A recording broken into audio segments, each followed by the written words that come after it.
High KKR fan, আমি খুবই খুশি আনন্দিত কেকেআর টিমের পার্ট হতে পেরে। C you soon. মুস্তাফিজুর রহমানের সবশেষ কেকেআর সোশ্যাল হ্যান্ডেলে দেয়া বার্তা। এবং এই কেকেআর ফ্যান্স কারা, আমার কাছে মনে হয় যে এই মুহূর্তে বাস্তবতা যেদিকে গিয়েছে তাতে বাংলাদেশের মানুষ, বাংলাদেশে বসবাসকারী যারা ক্রিকেট ফ্যান রয়েছে তারা পুরো ভারতবর্ষের থেকেও কেকেআরকে প্রবলভাবে সাপোর্ট করছে।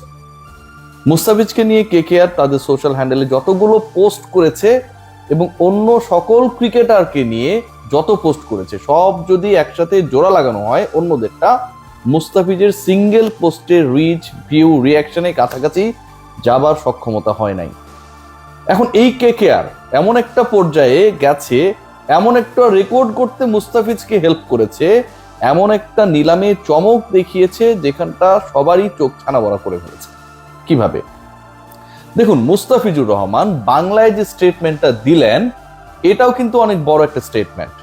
কলকাতা, পশ্চিমবঙ্গ, এপার বাংলা, ওপার বাংলা, শাহরুখ খান সবকিছু মিলিয়ে যেন ওই 9,20,00,000 রুপির মুস্তাফিজ একটা অদ্ভুত ধরনের মেলবন্ধন, একটা ব্রিজিং করে ফেলেছে বাংলাদেশ আর ভারতের মধ্যে। পলিটিক্যাল কারণে যে শীতলতা আমরা বিভিন্ন সময় লক্ষ্য করছিলাম, মুস্তাফিজের কেকেআরে গমন সবকিছু যেন পাল্টে দিয়েছে। 9,20,00,000 রুপি যেই মূল্যে মুস্তাফিজকে তারা কিনেছে, যেভাবে বিট করেছে, যেভাবে একটা সময় তুমুল প্রতিদ্বন্দ্বিতা চলছিল দিল্লি এবং চেন্নাইয়ের মধ্যে, ফাইনালি কেকেআর জয়ী হয়েছে।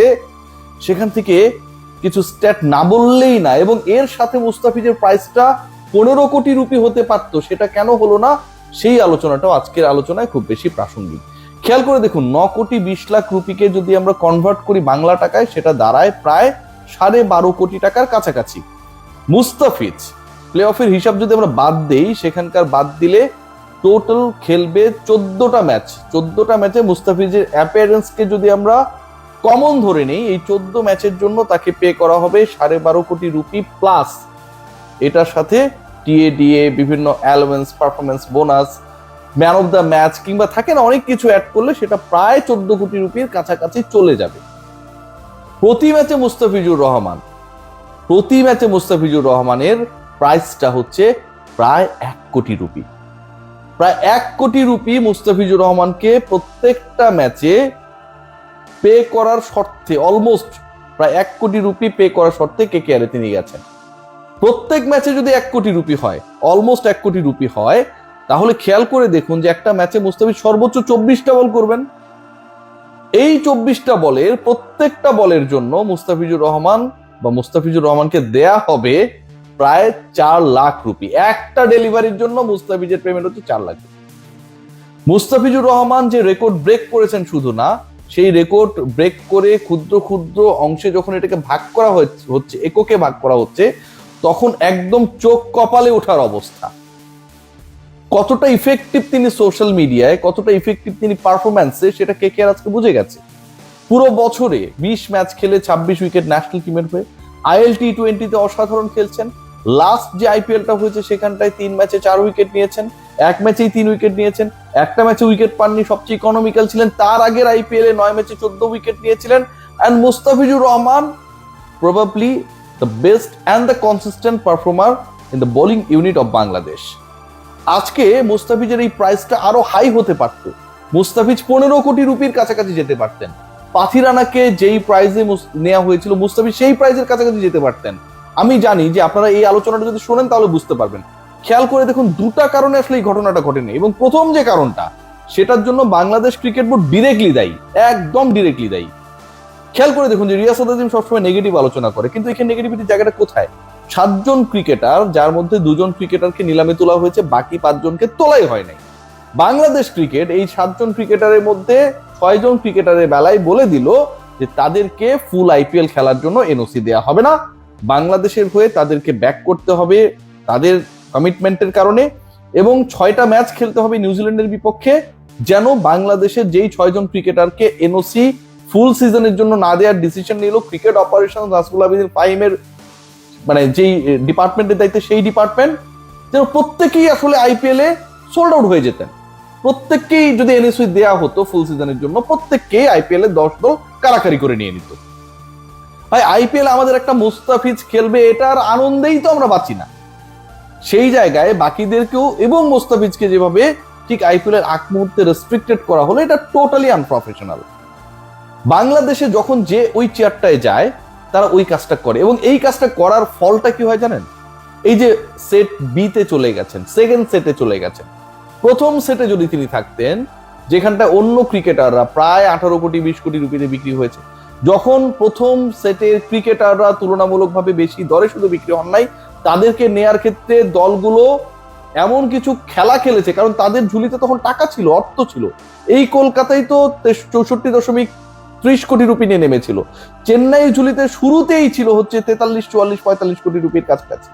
সো ওই সময়টা যদি প্রথমের দিকে যদি মুস্তাফিজ থাকতেন, এটা তো ওই দলগুলোর ইনপুটস থাকে যে দলগুলো বিডিং করে যে আসলে প্রথম সেট দ্বিতীয় সেটে কাকে রাখা উচিত বা উচিত না, তাহলে তার প্রাইসটা আরো হাই হতে পারতো না?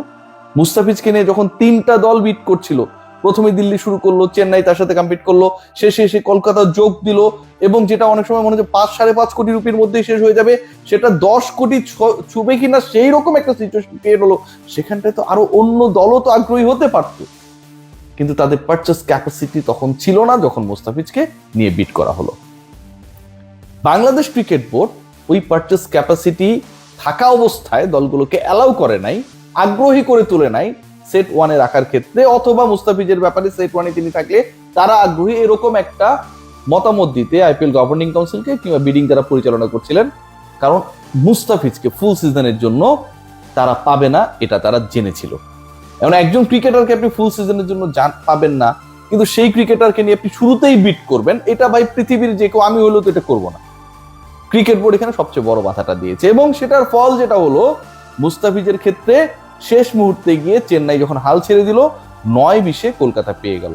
চেন্নাই যদি 9-20 টপকে 9-40 বলতো, বিশ্বাস করুন কলকাতা 9-60 যেত।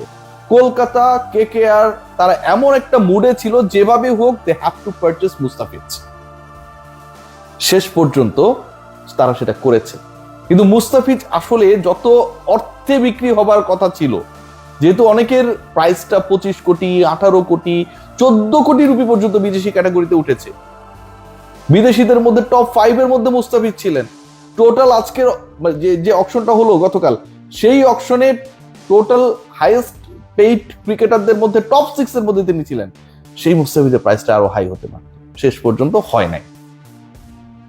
আজকের মুস্তাফিজ যেই পারফরমেন্স করেছেন through out the year last IPL গুলোতে, এবং সেই আইপিএলও যেই আইপিএলে 9 ম্যাচে 14 উইকেট পেলেন, মুস্তাফিজের গত আইপিএল এর আগের আইপিএলটায় চেন্নাইয়ের হয়ে যেটা খেললেন এবং একসময় পার্পল ক্যাপটা তারই ছিল, সেই আইপিএল থেকে মুস্তাফিজকে ফেরানো হয়েছিল। নাজমুল হাসান পাপনের বোর্ড তখন ফিরিয়েছিল, কেন জানেন?